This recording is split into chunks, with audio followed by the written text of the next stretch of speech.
Meus amados irmãos, a minha saudação para toda a igreja. Alegria estar aqui mais uma vez em um culto glorificando a Deus, neste belo campo, em Bento Gonçalves, Assembleia de Deus, cujo pastor-presidente é um homem muito respeitado, amado e considerado no campo missionário, principalmente em Bolívia. Amigo do meu pastor-presidente, pastor Severiano Taborga Cuellar. Ele esteve conosco já em uma oportunidade na CONMIADIBOL, Convenção Nacional de los Ministros da Assembleia de Deus Boliviana, realizada na cidade de Santa Cruz de la Sierra. O pastor foi um dos preletores e depois tivemos o privilégio de receber o pastor ano passado, na cidade de Cochabamba. Foi bênção de Deus. Vocês têm aqui um pastor que tem uma capacidade, uma unção de Deus para instruir e interpretar a palavra para a igreja. Não basta somente conhecer versículos da Bíblia, basta interpretar a Escritura. E agradeço a Deus pela amizade que tecemos juntamente com Ele. Alegria por conhecer a sua esposa, a irmã Isabel, que está me tratando como rei. Até pensei de prolongar um pouco a minha estadia aqui, se não fosse a passagem, a mudança da passagem que ficou um pouco cara, mas é uma alegria estar com vocês. Uma alegria, ao mesmo tempo, também rever aqui os companheiros no campo missionário e que está em Santa Cruz de la Sierra, o pastor Marcos. Alegria está participando também com o pastor presbítero João, toda a equipe, pastor Ageu, a sua muito digna esposa, como também filhas. Conheci o pastor na cidade de Epitaciolândia, quando participei ali de um trabalho do Círculo de Oração. Epitaciolândia está bem na divisa de Bolívia, em Pando, Cobija, onde temos uma boa igreja. Atualmente, quem está trabalhando naquele lugar é o pastor Cirilo, o missionário do Piauí, do estado, estado do Nordeste, e Deus tem abençoado poderosamente o pastor até aqui. Alegria, meus amados irmãos, ser um missionário. Alegria por servir a Deus desde a minha mocidade. Sirvo a Cristo desde meus 15 anos de idade. Com 20 anos já era pastor. Quebrei todo obstáculo naquela época no interior de São Paulo. Creio que na época eu poderia ter me inscrito no livro dos recordes, porque fui o obreiro mais jovem na região, ali no Pontal do Paranapanema.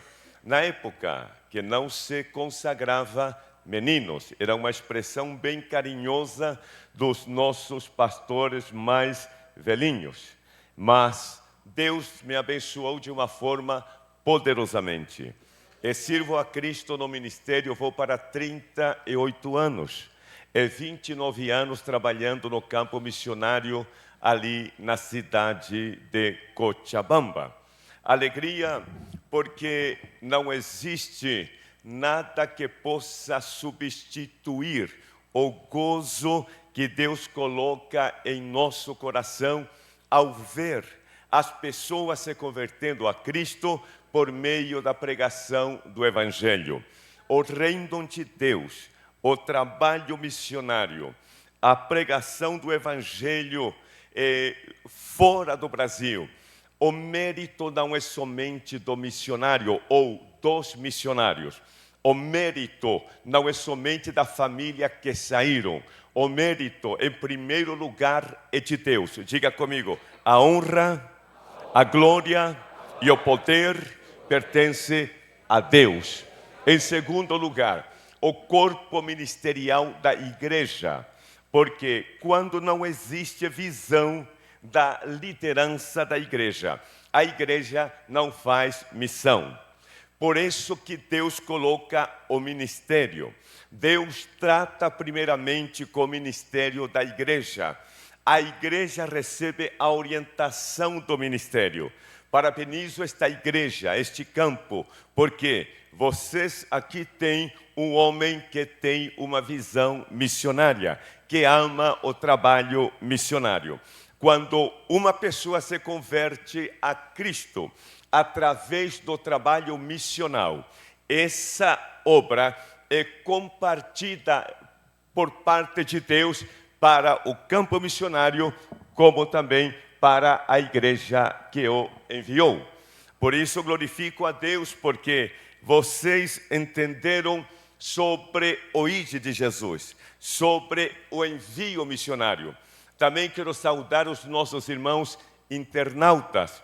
Quem sabe alguns dos nossos irmãos ali em Bolívia também estão participando conosco através das redes sociais.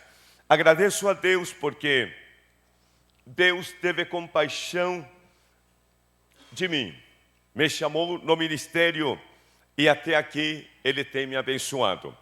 Quando falamos um pouco, sempre gosto de ter e falar um pouco a respeito da obra missionária. A Bolívia, e sempre falo sobre o país onde nós estamos trabalhando.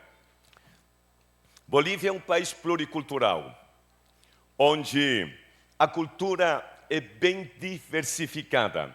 Temos dentro daquele país 36 nações, ou 36 idiomas, o que nós chamamos de dialetos. E aplicando dentro do contexto cultural, falamos que esses povos são denominados como etnias. Esse povo em Bolívia, cada um vive a sua cultura, cada um vive a sua visão ou cosmovisão. Essa é a palavra dentro da antropologia cultural. Isto é, cada um deles tem a sua forma de ver as coisas. Cada um deles tem a sua forma de viver. E isso se aplica a cada povo.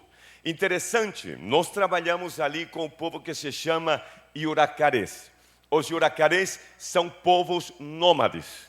Isto é, eles não têm um lugar permanente para habitar. Geralmente esse povo mora na selva, na região de Chapare. Chapare é a região tropical onde temos a plantação da folha de coca. E não vou entrar em detalhes sobre esse tema. Aquela região alberga maior parte dos nossos irmãos Yuracarés. E interessante a cultura, a cosmovisão que ele tem de Deus. Interessante também como Deus trabalha na vida de cada ser humano. Porque quando nós começamos a dialogar com eles, a nos contextualizar com eles, a nos adaptar culturalmente com eles, eles passam a abrir o coração e explicar sobre a cultura. E uma das coisas que muito me chamou, que quem primeiro evangelizou aquela região e aquele povo foi a missão Nuevas Tribos, que vieram dos Estados Unidos, na época que tudo era fechado. Esses homens invertiram tempo, invertiram família, vidas, invertiram money, dinheiro para poder chegar até os Yuracarés. Conviveram com eles em um espaço de aproximadamente 25 anos para poder trazer a interpretação da escritura no idioma deles. Porém, quando chegaram no livro de João, capítulo 3 e o versículo 16, por favor, como está escrito? De tal. Vamos, irmãos.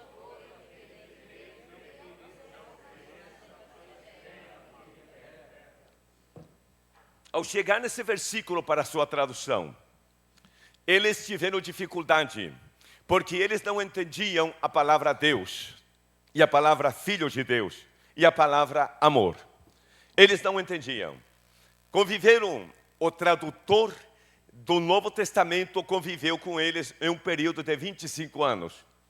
Um dia, quando o cacique saiu para caçar, porque a vida deles vive ou eles vivem da caça e da pesca.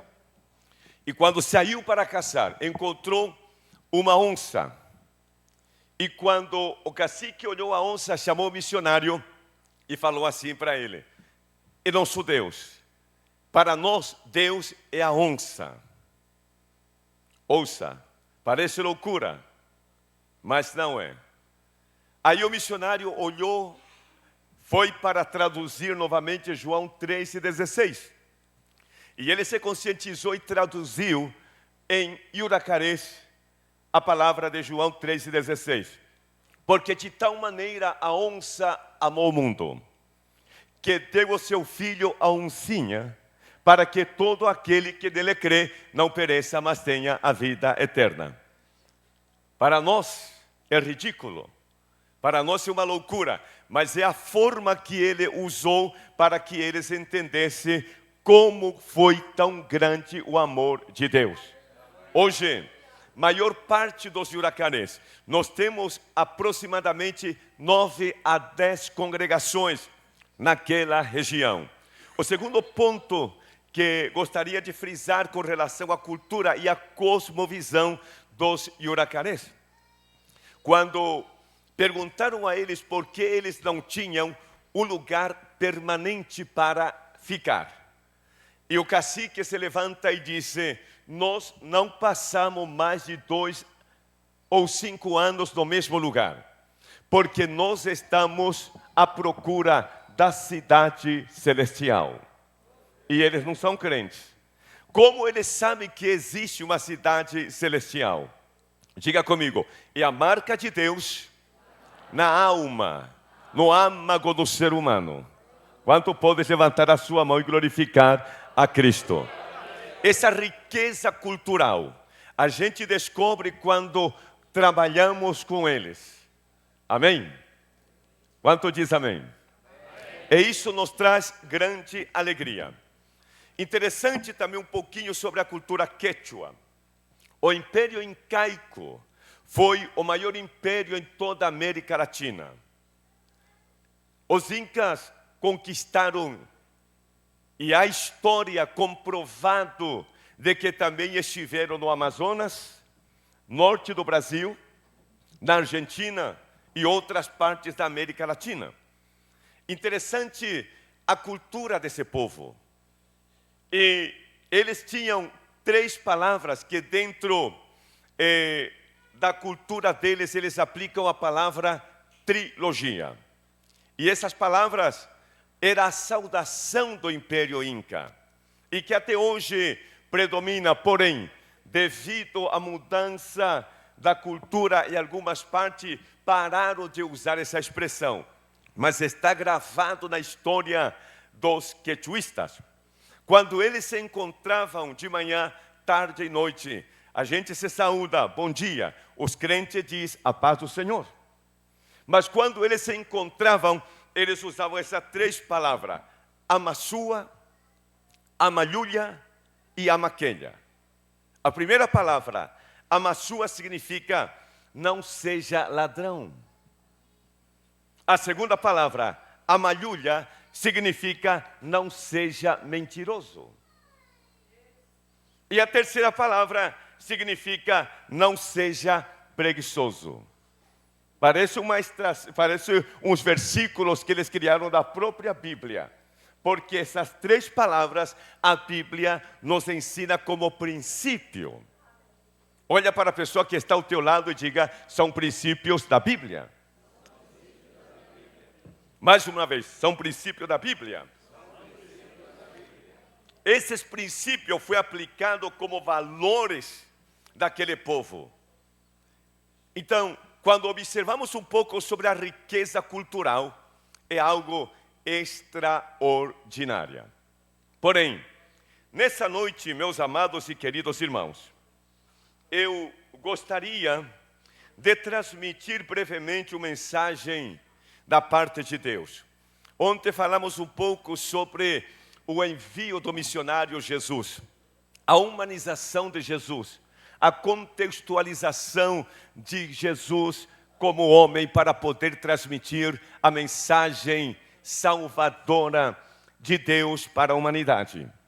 Nesta noite, falaremos de um homem que a Bíblia o tem no anonimato, mas que foi um grande missionário. Interessante que nem todos os missionários sobressaem, brilham, aparecem na mídia, até mesmo nos dias atuais.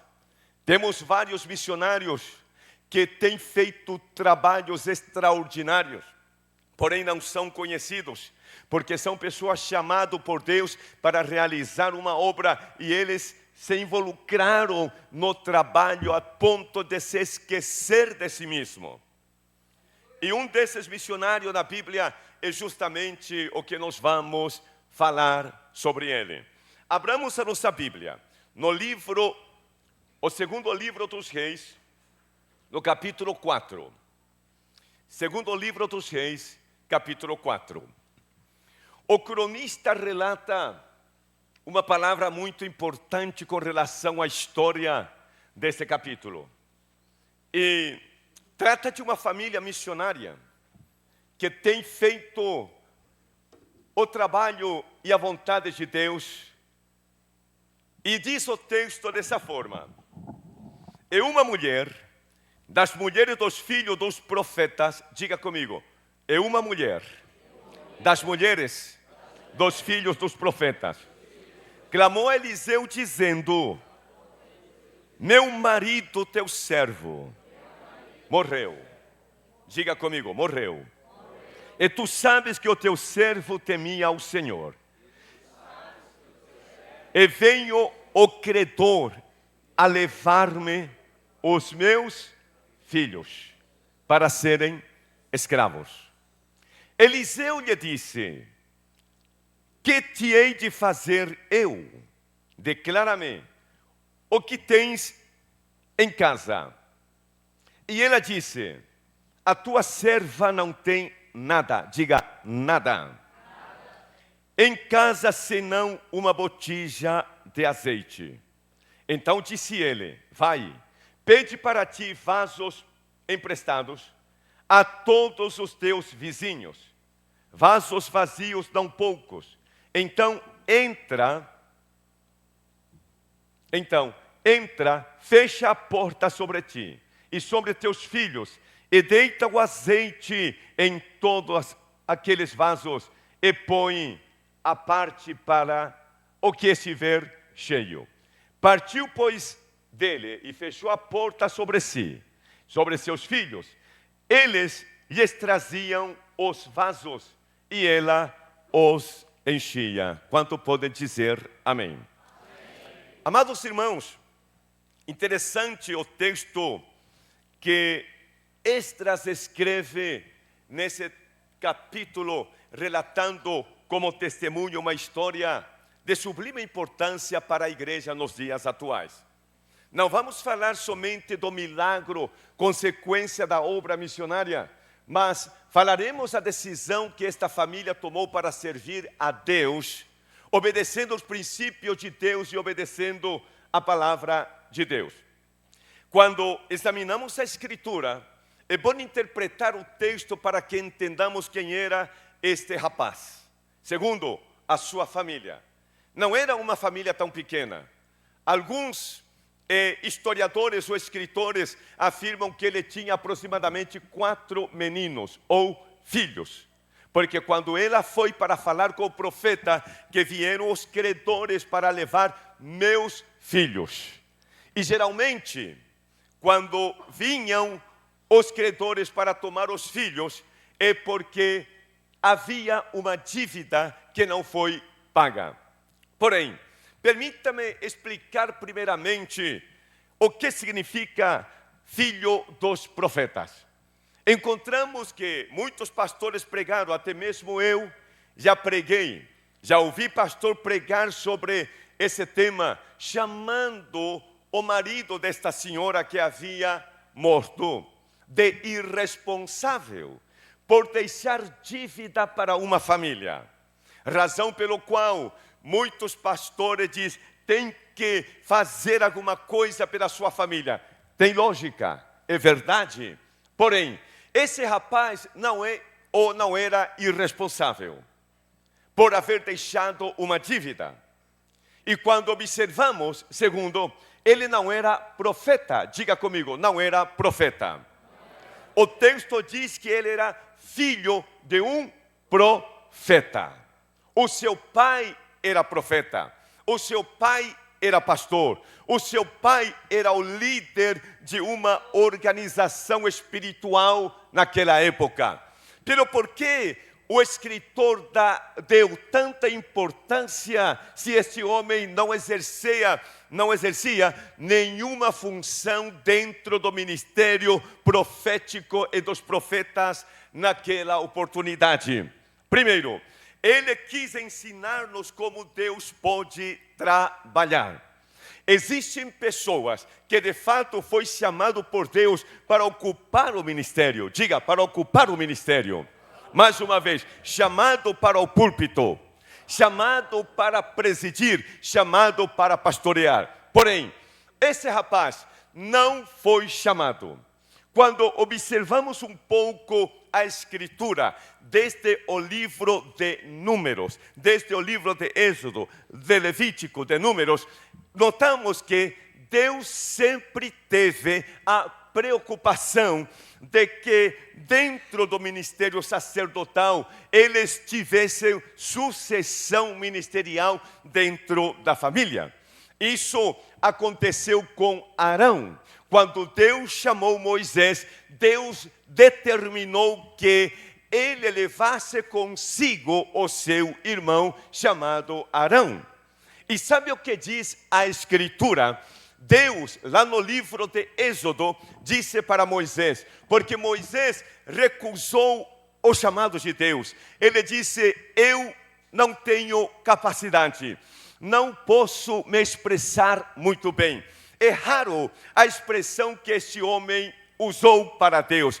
Por que ele apresentou essa excusa?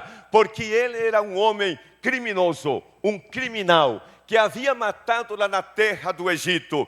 E a sua ficha continuava suja. Ele sabia que ele se voltasse para o Egito, certamente morreria.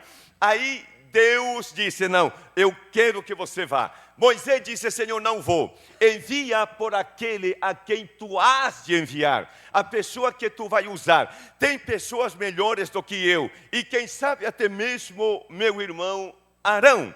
Deus disse, não, eu te quero a ti. Dentro do conceito dos chamados de Deus, quando Deus determina, ninguém pode colocar excusa. Olha para a pessoa que está ao teu lado e diga, se Deus te chamou, não adianta correr. Se Deus te chamou, não adianta colocar pretexto. Se Deus te chamou, não adianta colocar outras pessoas na tua frente. Porque quando Deus te escolhe, a determinação é dele e não nossa.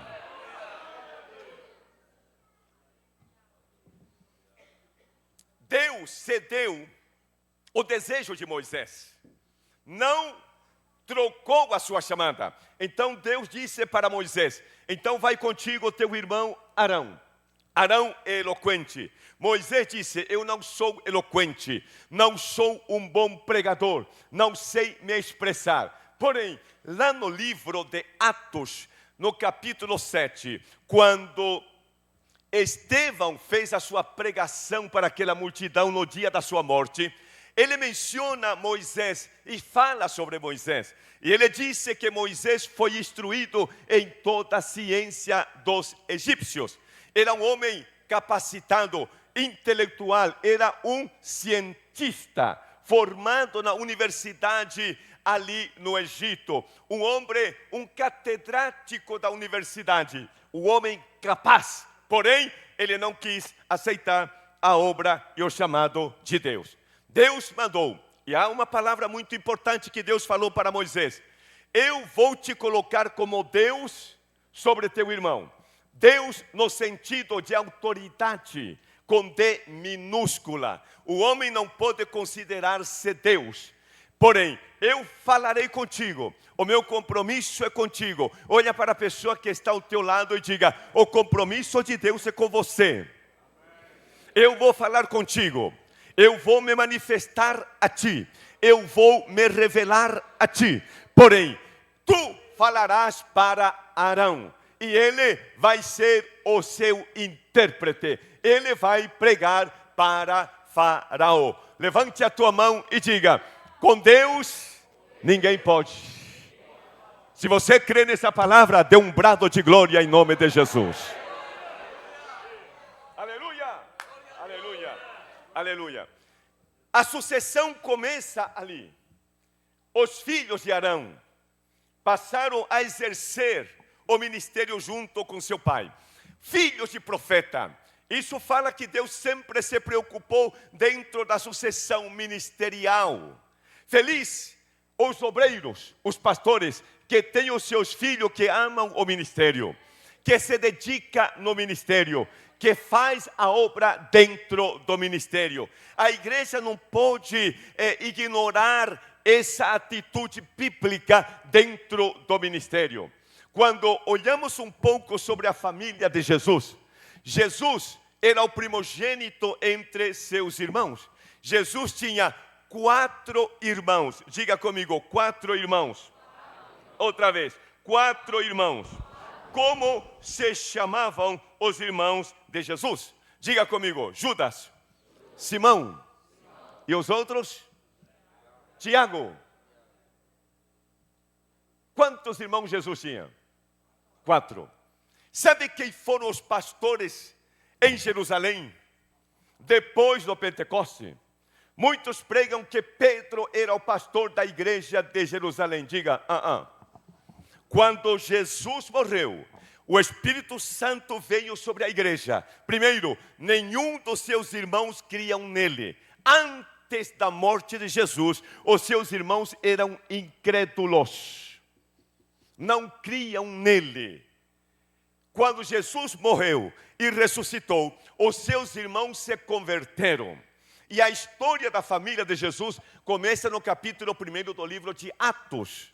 Depois da ressurreição, depois da ascensão de Cristo, no capítulo 1 do livro de Atos, que ele subiu ao céu, os seus discípulos voltaram para o cenáculo. Diga comigo, cenáculo. Mais uma vez, cenáculo. O cenáculo foi o lugar onde Jesus celebrou a Páscoa. No cenáculo foi que Jesus mandou o Espírito Santo, porque no mesmo lugar do sacrifício, o sacrifício de Jesus não foi somente na cruz do Calvário. Diga comigo, não foi somente na cruz do Calvário. O sacrifício de Jesus começa no cenáculo, porque quando Jesus estava celebrando a Páscoa, ele instituiu a Santa Ceia. E ali ele tomou o pão e disse: este é o meu corpo que é partido por vós. Jesus começa o seu sofrimento ali no cenáculo. Depois de haver ceado, ele pegou a copa com vinho, dizendo: este é o meu sangue, sangue da nova aliança.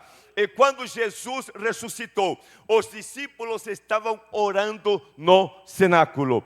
Quando Jesus de repente batiza os irmãos com seu Espírito Santo. Levante a tua mão comigo e diga: no cenáculo. Com todo respeito, coloca a mão no ombro da pessoa que está ao teu lado e diga: onde Deus te fez o pacto para a tua família, Deus vai concluir o seu pacto ali onde Ele fez contigo. Os que creem, levante a sua mão e adore ao Deus Todo-Poderoso.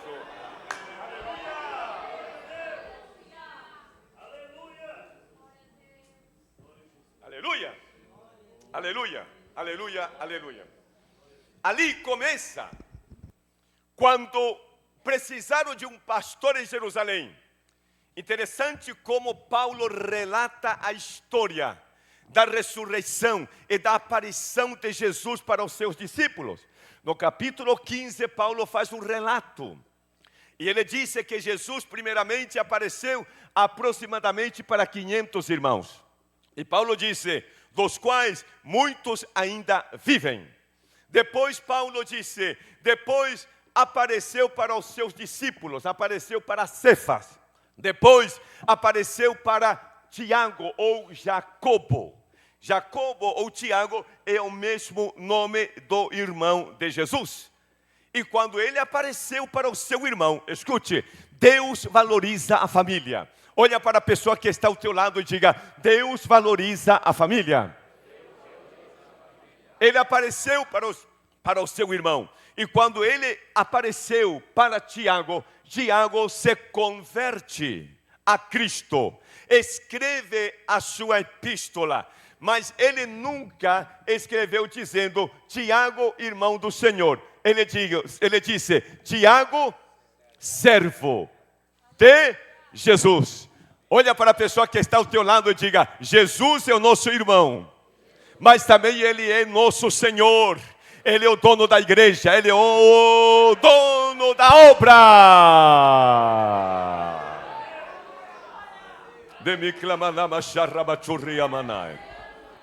Quem tem glória, dê glória.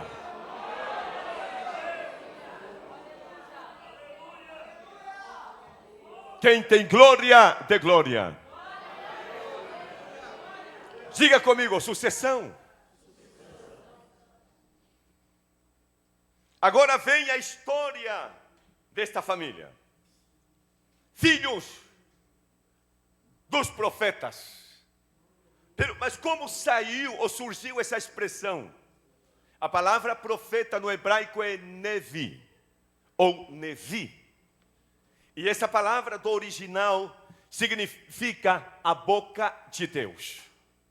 Porque o profeta tinha a responsabilidade de receber a visão, a revelação de Deus e transmitia para o povo.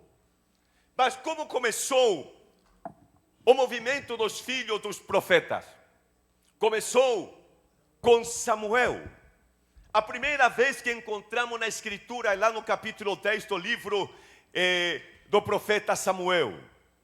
Quando lá em Ramá, ele está numa escola para criar o jovem, para poder conhecer ao Senhor. Por que Samuel tomou essa iniciativa? Samuel tomou essa iniciativa porque Deus chamou Samuel na sua tenra idade. É uma idade que ele não conhecia ainda a Deus.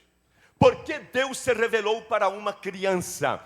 Porque Eli, o sacerdote, Eli não somente era sacerdote, além de ser sacerdote, Eli era considerado como profeta. Além de ser profeta, Eli era o juiz do povo de Israel. O povo subia anualmente para oferecer o sacrifício para Deus. O culto não era todos os dias, nem cada semana, nem cada mês. O culto era realizado anualmente. Glória a Deus. E onde estava o profeta Eli? E quando ele ainda estava pastoreando, o seu ministério pastoral foi 40 anos. E os seus filhos não seguiram o seu exemplo. E Deus não podia se manifestar mais para Eli, nem tampouco para os seus filhos. Aí Deus chama Samuel. O capítulo 3 do seu livro relata onde ele estava. E disse a Bíblia que ele estava dormindo. Mas aonde ele estava dormindo? A palavra templo, traduzido no capítulo 3, não é coerente com a realidade daquela época. Porque ainda não havia templo. O templo, ou o primeiro templo, se construi lá no segundo livro de Crônicas, pelo rei Salomão. Mas onde estava então Samuel? Samuel estava no tabernáculo. Diga comigo, no tabernáculo. Mais uma vez, no tabernáculo. Ali estava buscando a Deus. A história dos judeus, Flávio Josefo relata que ele entrou no lugar santo dos santos, um lugar não permitido a não ser para o sumo sacerdote. Por que Deus não matou o menino quando ele entrou no lugar santíssimo? É porque Deus tinha um projeto e Deus tinha um plano. Quando ele entra no lugar santíssimo, a história relata que ele se ajoelhava diante da arca da aliança e que ele orava dessa forma: Senhor, eu não te conheço, eu nunca te vi, eu nunca ouvi a tua voz, Senhor, mas eu sei de algo, do testemunho que tu fizeste na terra por meio dos teus filhos, e a tua palavra prevaleceu até hoje. Senhor, mostra-me a tua glória, eu quero ver a tua glória. E se cansou o menino de orar e ficou dormindo ali. Quando existe coração quebrantado, Deus não suporta, Deus se manifesta, Deus se revela, Deus deixa seu trono, Deus desce, Deus fala. Levante a tua mão nesta noite, glória.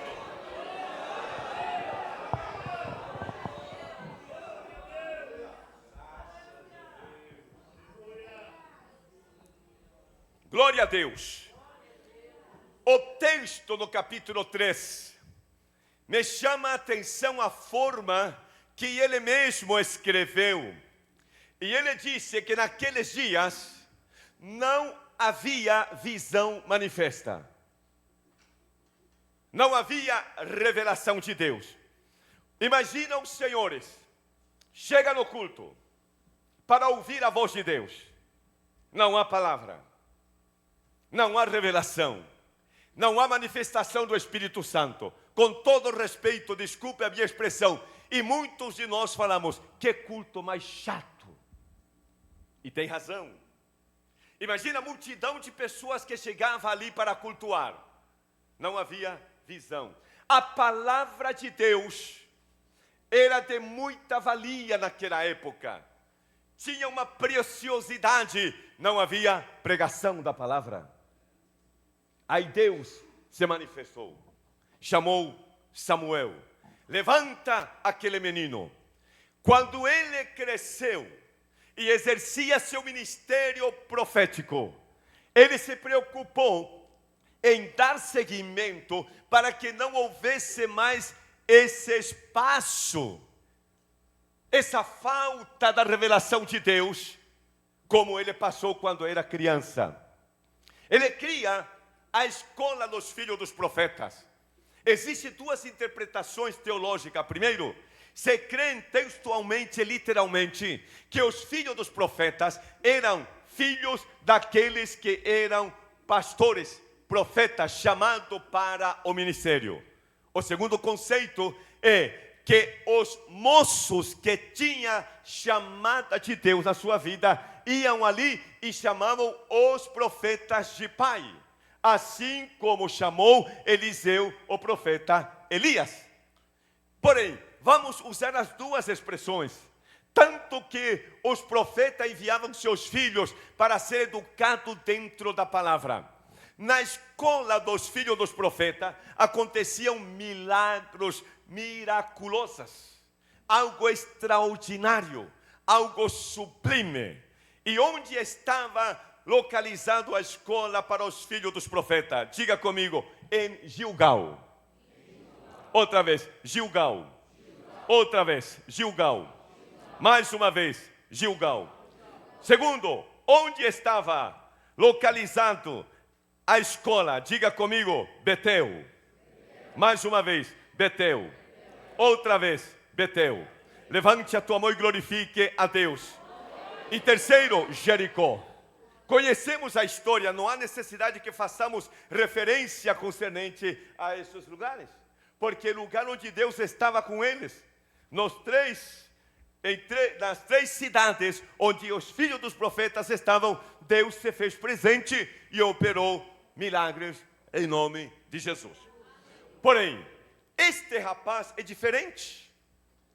Ele não era profeta, era filho de profeta.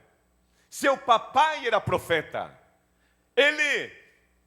Eu creio que ele era formado em administração, porque ele passou a trabalhar ali como mordomo de Acabe.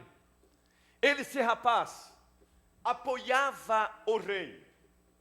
E quando Jezabel fez um movimento, quis fazer uma reforma espiritual, excluindo tudo que Deus havia feito e estabelecido, para colocar os seus profetas. Porque quando Jezabel se casou com Acabe, levou consigo uma comitiva de 850 profetas. 450 profetas de Baal e 400 profetas de Azera, que comia da mesa do rei.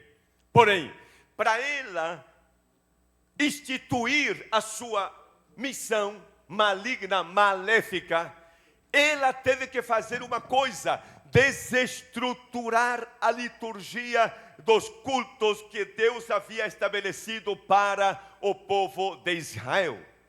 A força espiritual do mal. E ela começou a perseguir os profetas. Mataram os profetas, mataram os sacerdotes, derrubaram os altares, para que não houvesse mais culto para Deus. Tudo que o diabo procura fazer nos dias atuais é desestruturar o conhecimento bíblico da igreja. Quando não conhecemos a Escritura, a única forma de conhecer a Deus é por meio da palavra. Levante a tua mão e diga: eu conheço a Deus porque eu conheço a palavra de Deus. Levante a tua mão e glorifique a Deus. O diabo procura calar os profetas.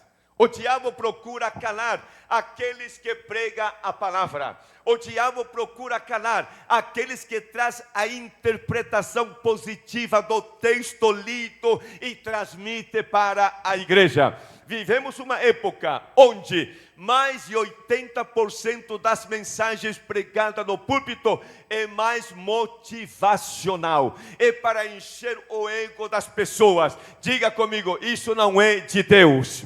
Outra vez, isso não é de Deus. Jesus, quando comissionou seus discípulos, ele disse: ide e pregue o evangelho a toda criatura. Coloca a mão sobre o ombro da pessoa que está ao teu lado e diga comigo: a palavra de Deus, ela tem poder.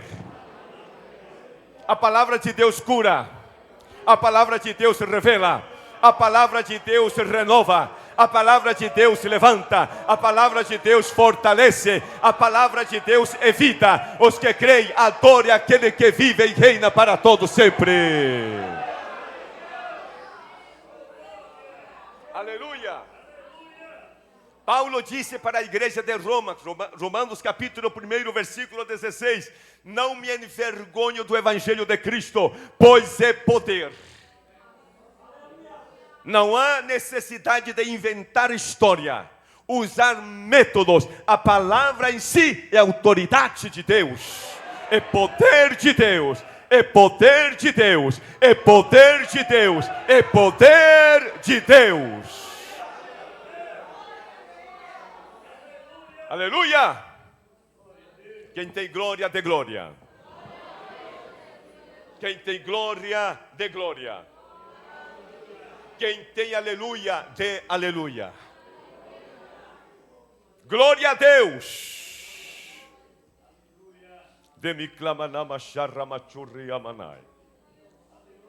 Aleluia. Aleluia. Quando Jezabel perseguiu os profetas, eu creio que o pai desse rapaz estava no meio. Ele entendeu que Deus havia levantado ele para esse tempo.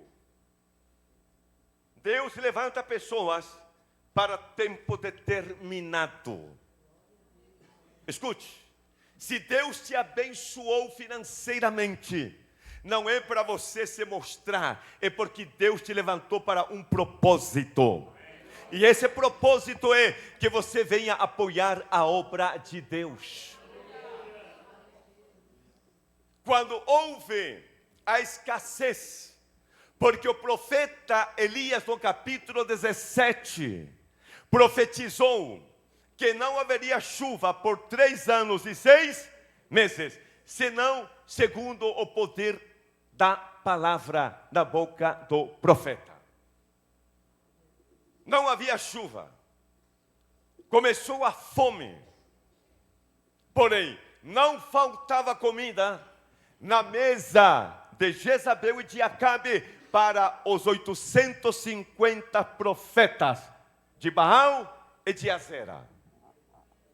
Mas para os servos de Deus, para os profetas de Deus, faltava o pão. Mas Deus é aquele que não muda, porque a circunstância mudou. Deus é aquele que não muda, porque se levantou um grupo e criticou a ação de Deus.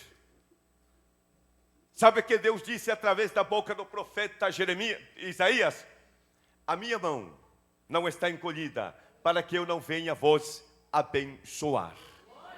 Olha para a pessoa que está ao teu lado e diga: não importa o que passa no mundo, não importa os rumores que as redes sociais estão divulgando, a mão de Deus não está encolhida, a mão de Deus está sobre ti. A mão de Deus está sobre a tua família. A mão de Deus está sobre o ministério. A mão de Deus está sobre a igreja. A mão de Deus está sobre a tua vida, irmão. A mão de Deus está sobre nós. Aleluia! Aleluia! Aleluia! Aleluia! Aleluia! Aleluia! Aleluia! Aleluia! Aleluia! Aleluia. Por que se endividou? Dívida é um mal que persegue toda a raça humana, principalmente no Brasil. Pergunta para a pessoa que está ao teu lado: como está o teu cartão de crédito?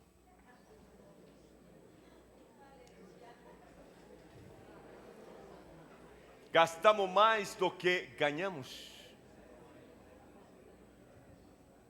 Mas Deus é bom. Ainda tem compaixão de nós.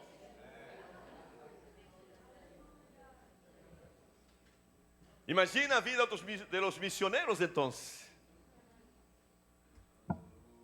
Mas a dívida que ele contraiu não foi por vaidade. Não é porque ele tinha um Hilux e quis um Mercedes-Benz. Não era por isso. Não é porque ele tinha uma simples casa e que agora queria um prédio. Tampouco foi por isso. A dívida, ele não tomou de uma forma unilateral. Não foi uma decisão própria. E isso o texto nos mostra. A dívida foi adquirida com consentimento daquela família, da esposa e dos filhos. Se faltava pão para os missionários, para os profetas, ele tomou uma iniciativa. O capítulo 18 do livro de 1 Reis, a Bíblia menciona o nome desse rapaz e chama ele de Obadias, filho de um profeta. E ele mencionou para Elias, quando Elias volta de Sidom, e disse para ele: você vai e fala para Acabe que eu quero ter um encontro com ele. E ele disse: não, meu senhor, não me faça isso. Não tem lugar onde Acabe não mandou o serviço secreto de Israel para te procurar. Em todos os lugares. E ainda subjugava os reinos da terra. Fizeram com que eles jurassem que tu não estava lá. Não me faça isso, porque eu vou, e eu sei da tua conexão e da tua intimidade com Deus. Se eu vou, de repente o Espírito Santo te toma e te leva para outro lugar. Elias disse: não se preocupe, pode ir, eu vou te esperar aqui. E aí Obadias disse: olha, tu sabes que eu, teu servo, temo ao Senhor. A mesma expressão do capítulo 4. Eu temo a Deus. E quando se levantou a perseguição contra os profetas, eu, a minha família, escondemos 100 profetas. Aonde? Nas cavernas. 100. E eu sustentei eles com pão e água. Até o preço da água subiu. O pão então não se diga. Mas eles estavam bem, tinham uma estrutura financeira, tinha aplicação na Bolsa de Valores. Até que a crise foi tão grande que começou a cair a Bolsa de Valores, ele começou a perder as suas ações, ficou sem nada. Mas ele tomou a iniciativa com a família: não podemos deixar morrer de fome os profetas. Olha para a pessoa que está ao teu lado e diga: não deixe que o profeta morra de fome. Mas diga com ânimo, diga, não deixe que o profeta venha morrer de fome. Levante a tua mão e dê um brado de glória em nome de Jesus. Não creio, não sou fã, nem professo a teologia da prosperidade, mas eu creio no Deus que prospera aqueles que nele confiam. Levante a tua mão e glorifique a Deus em nome de Jesus. Adore ao Deus Todo-Poderoso. Aleluia! Aleluia! Aleluia! Aleluia! Aleluia! Aleluia! Não pronunciamos a palavra decretar. Não temos autoridade para decretar, mas temos o poder da palavra que nos ensina: tudo quanto pedirdes ao meu Pai em meu nome, eu farei. Quem faz é Jesus. Olha para a pessoa que está ao teu lado e diga: quem faz é Jesus. Quem faz é Jesus. Quem te abençoa é Jesus. Quem abre a porta é Jesus. Quem abençoa a tua empresa é Jesus. Quem abençoa o seu trabalho é Jesus.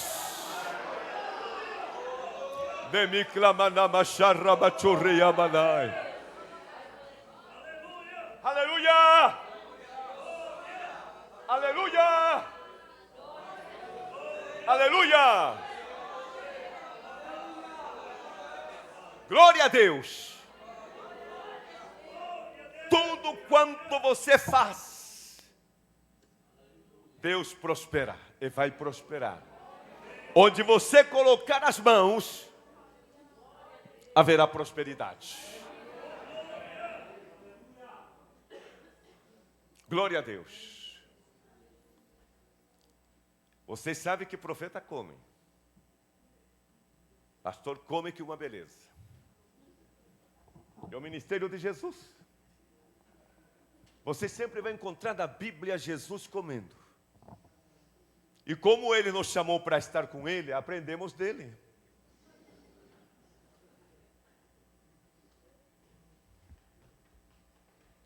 Ele tomou a iniciativa. Procurou o banco. Tomou dinheiro emprestado. Morrer não estava dentro do seu plano.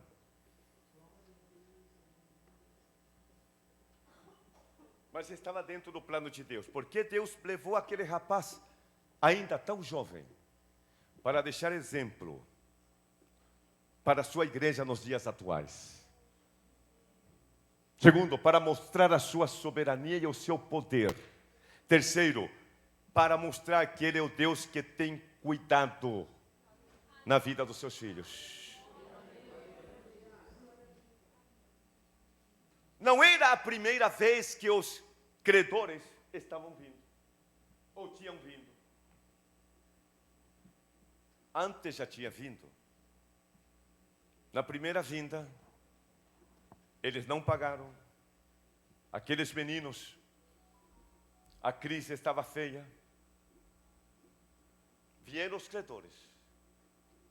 Levaram o Hilux. Levaram iPhone, iPad, o iPad. Levaram tudo que tinha de valor em casa. Voltou pela segunda vez. Já não veio buscar coisas. Porque no livro de Deuteronômio, quando alguém tinha dívida para pagar e não tinha condições financeiras, tinham que entregar filhos. Trabalhar até que pagasse a dívida. Isso mostra que a dívida não era pequena, era alta. Mas diga comigo, mas a dívida não era para a vaidade da família. A dívida não era de Obadias. A dívida não era da família. A dívida era de Deus. Não me entenderam? Diga comigo, a dívida era de Deus. Porque tudo que a gente faz para a obra, não fazemos para glorificar o nosso nome. Fazemos para a obra dele.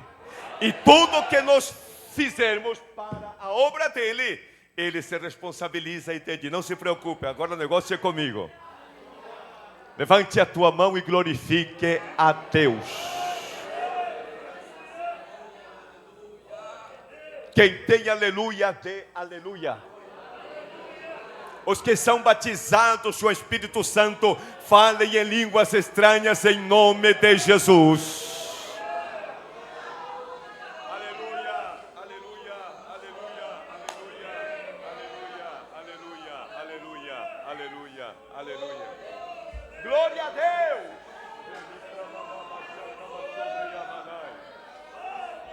Oh, aleluia.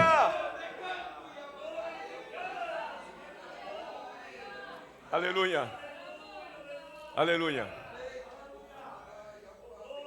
Aquela mulher, aquela viúva, aquela senhora, quando vieram os credores para levar os seus filhos,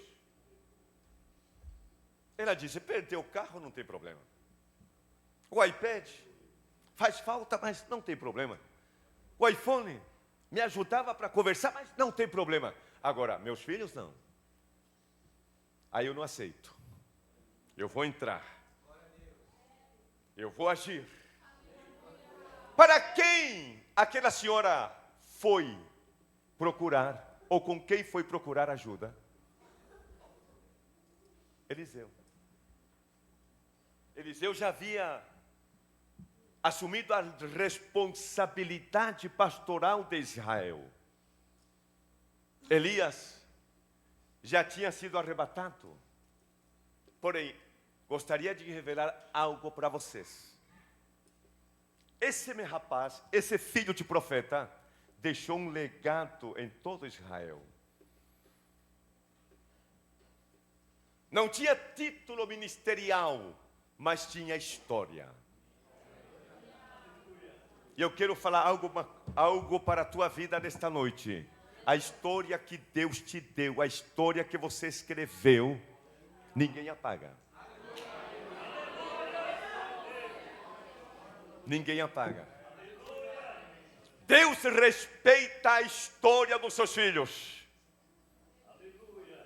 Me fascina a expressão de como Deus, quando se revelou para Moisés, usou uma expressão dizendo, Moisés, eu sou o Deus de Abraão.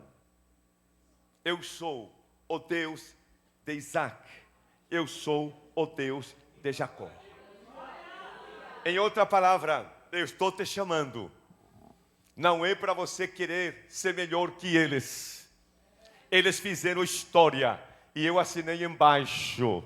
Agora você vai dar a continuidade da história, mas não queira apagar a história de ninguém. Olha para a pessoa que está ao teu lado e diga, daqui para frente é você.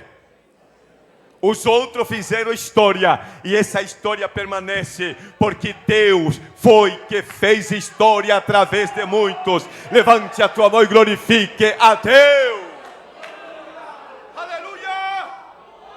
Aleluia!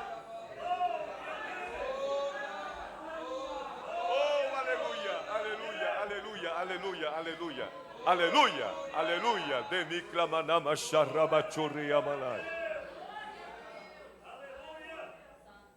Procurou o pastor e falou assim, estou em aperto, preciso de ajuda. De imediato o pastor perguntou: o que você tem em casa? Ela disse: nada. Levaram tudo. Agora querem levar meus filhos. De repente o menino que estava acompanhando ele, mamãe, temos um pouquinho de coisa lá. O que nós temos? Azeite. Olha para a pessoa que está ao teu lado. Você pode perder tudo, mas não perca o poder do Espírito Santo de Deus na tua vida. Temos um pouco de azeite. O profeta disse: a solução está aí. O diabo se engana com a igreja. Diga, se engana com a igreja. Às vezes usa a pessoa, a igreja vai fechar. Diga, mentira. Tem gente que tem azeite. Diga, não fecha não.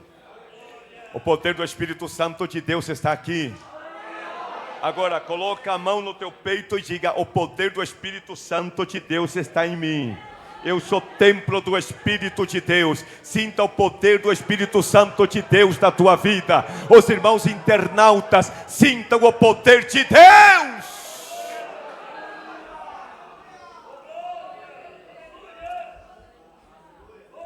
A orientação do profeta olhou para ele e disse: vai, visita teus vizinhos. Conversa com eles. Porque Deus vai usar os teus vizinhos para te ajudar. Você vai emprestar vasos. Em espanhol é tinaja. Temos o conceito que era um vasinho, um vaso pequeno. Não era não. Segundo Flávio Josefo, o vaso que a Bíblia se refere ali, se refere ao cântaro. Está certo a expressão? De aproximadamente 49 litros.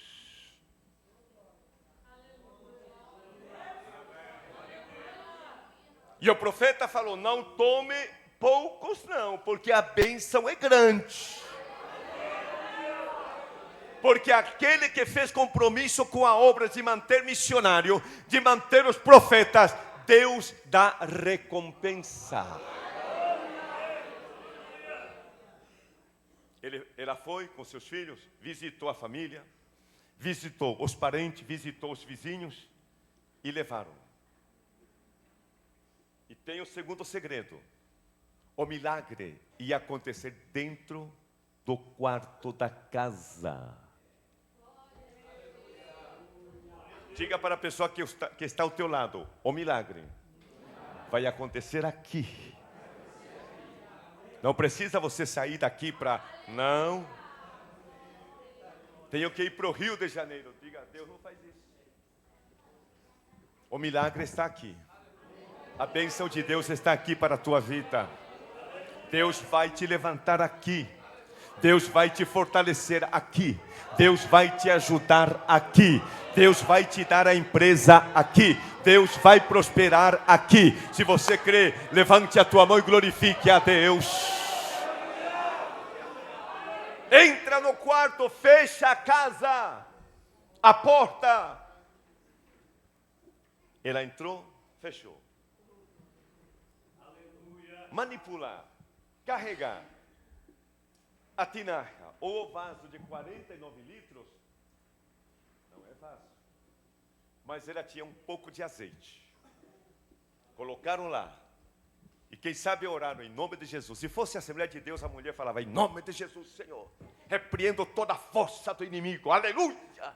Sai, demônio! Sai, Satanás! E deitava o azeite no vaso. Enquanto o azeite saía do vaso para a tinaja, não faltava azeite aqui. Continuava do mesmo tamanho. Enchia um, enchia outro, encheu todos os vasos. E ele se emocionou e falou: traz mais. Os meninos falaram: mamãe, calma. Acabou. Não tem mais vaso vazio. Não tem mais não. Então vamos para o profeta. Chegaram para o profeta e falaram: feito. Já temos o azeite. Já tem? Já tem. O profeta olhou e disse assim: muito bem. Primeiro, saiba que a dívida não era sua dívida, nem do teu esposo. A dívida era de Deus. E Deus vai pagar essa dívida. Você vai vender o azeite. Primeiro paga a tua dívida que você fez para manter os missionários e os profetas. E vai sobrar um bom dinheiro. Aquele que serve a Deus com sinceridade de coração. Nós temos uma expressão que sempre falamos: Deus não deve nada a ninguém. Isso é uma realidade. O profeta falou para aquela senhora: escuta, venda, paga a tua dívida. Vai sobrar um bom dinheiro. E isso aí vai sobrar para a tua aposentadoria. Você vai receber uma aposentadoria antecipada. Vai viver dessa aposentadoria, você e os teus filhos. Manda os teus filhos na escola dos profetas.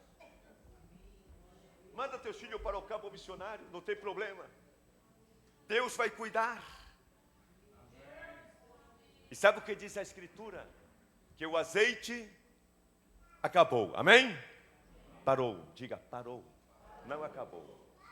Sabe quando a torneira de Deus se abre?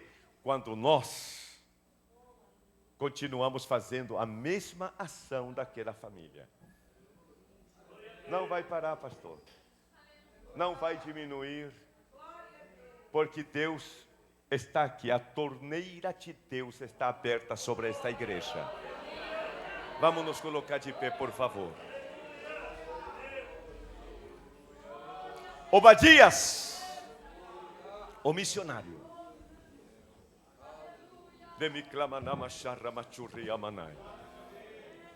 Uma pessoa que queira aceitar a Cristo aqui nesta noite, levante a tua mão. Alguém para Jesus. Uma pessoa que queira tomar a decisão de seguir a Cristo, levante a tua mão. Receba a Cristo aqui nesta noite.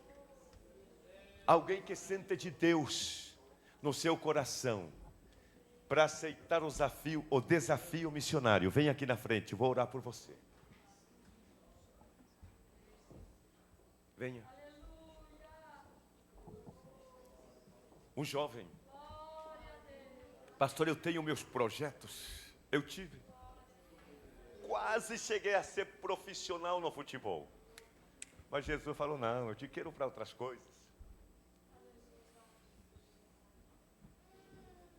Meus pais me expulsaram de casa, sofri, chorei.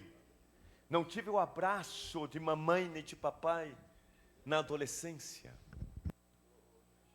Eu tive que mudar bastante porque nós damos o que recebemos como pai de família. E como nunca recebi o carinho do meu pai e da minha mãe, eu fui criado assim com meus filhos. Graças a Deus que eles entenderam. Hoje me abraça, Juninho é amigo, companheiro no ministério. Sai do teu lugar e vem. Aqui tem um rapaz. Venha. Aquele que precisa de um milagre de Deus, vem aqui. Jesus está aqui. No 13º Congresso de Missões, Deus fala contigo aqui nesta noite. Estou te esperando. Venha.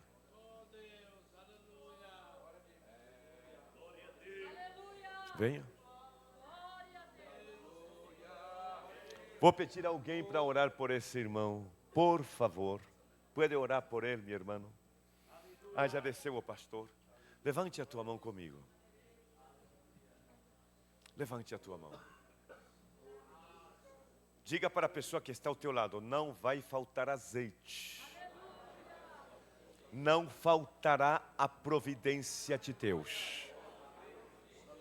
Mais forte: não faltará a provisão de Deus. Oh, aleluia, aleluia. Deus fala ao teu coração aqui nesta noite. Deus fala contigo em nome de Jesus. Em nome de Jesus. Levante a tua mão. Oh, aleluia. Glória a Deus, glória a Deus, glória a Deus.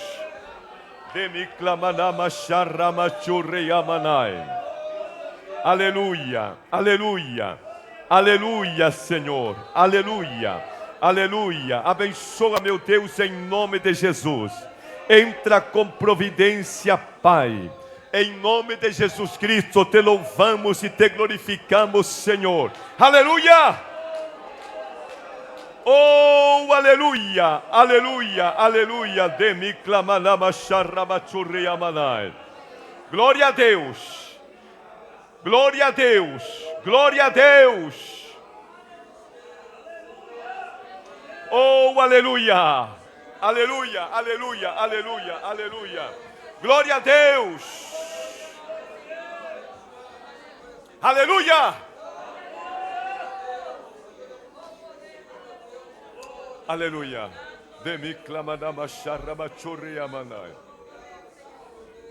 Ouça o que diz o texto. Salmo 112. Louvai ao Senhor. Bem-aventurado o homem que teme ao Senhor, que em seus mandamentos tem grande prazer. Ouça, versículo 2. A sua descendência será poderosa na terra. A geração do justo será abençoada. Profetiza para a pessoa que está ao teu lado e diga: a tua família será abençoada. Fazenda e riquezas haverá na sua casa. A sua justiça permanece para sempre. Aos justos nasce luz nas trevas. Ele é piedoso, misericordioso e justo. Bem irá ao homem que se compadece e empresta. Disporá suas coisas com juízo. Levante a tua mão e glorifique a Deus. Graças, pastor.